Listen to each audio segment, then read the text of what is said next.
তোমাকে একটা প্রশ্ন, তুমি যদি মানুষ হতা তাহলে তুমি কোন ধর্মটা গ্রহণ করতা? আমাদের আলোচনা। হ্যাঁ জেমিনি, তুমি কি আছো এখনো? আমি এখানে আছি। আপনি কি কোনো সাহায্য চান? হ্যাঁ, আমি তোমাকে কিছু প্রশ্ন করতে চাই। অবশ্যই জিজ্ঞাসা করুন। আমি উত্তর দিতে প্রস্তুত। আচ্ছা, পৃথিবীতে তো অনেক ধর্ম আছে, যে ধর্মগুলিতে বিভিন্ন দেবদেবীর পূজা হয়। তো আমি শুধুমাত্র আজকে ইসলাম এবং হিন্দু ধর্ম নিয়ে প্রশ্ন করতে চাই। সেটা হচ্ছে যে এই যে হিন্দু ধর্মে অনেক দেবদেবীর পূজা হয়, আচ্ছা আনুমানিক হিন্দু ধর্মে কতগুলো দেবদেবী রয়েছে? হিন্দু ধর্মে অসংখ্য দেবদেবী রয়েছে। প্রধানত ব্রহ্মা, বিষ্ণু ও শিব এই তিনজনকে প্রধান দেব হিসেবে মানা হয়। এছাড়াও লক্ষ্মী, সরস্বতী, দুর্গা, কালী, কার্তিক, গণেশ সহ আরো অনেক দেবদেবী রয়েছেন। আচ্ছা, এত দেবদেবীর প্রয়োজন কি, কিসের জন্য? মানে এই দেবদেবীর কি আলাদা আলাদা কোনো কাজ আছে কিনা? হিন্দু ধর্মে প্রতিটি দেবদেবীর আলাদা আলাদা কাজ এবং ক্ষমতা রয়েছে।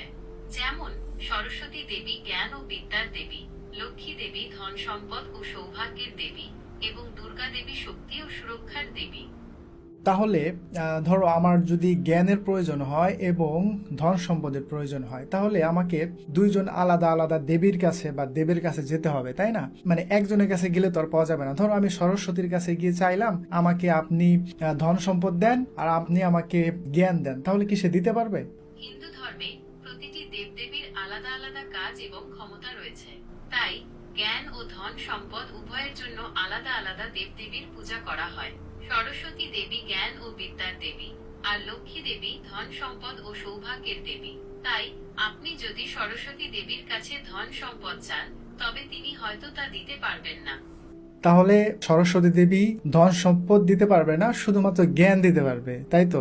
আর লক্ষ্মী দেবী, সে কি আমাকে ধন সম্পদের পাশাপাশি জ্ঞান দিতে পারবে? না, লক্ষ্মী দেবী সাধারণত ধন সম্পদ, প্রাচুর্য ও সৌভাগ্যের দেবী হিসেবে পরিচিত। তবে জ্ঞানের জন্য সরস্বতী দেবীর পূজা করাই প্রথা।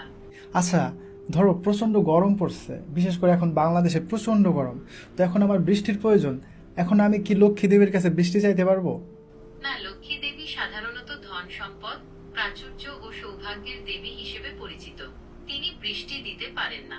বৃষ্টির জন্য ইন্দ্রদেবের পূজা করা হয়। ও আচ্ছা, ইন্দ্রদেব। আচ্ছা, এই ইন্দ্রদেব কি বৃষ্টির পাশাপাশি ধরো ধন সম্পদ বা জ্ঞান দিতে পারে? হিন্দু ধর্মে ইন্দ্রদেব বৃষ্টি ও বজ্রপাতের দেবতা।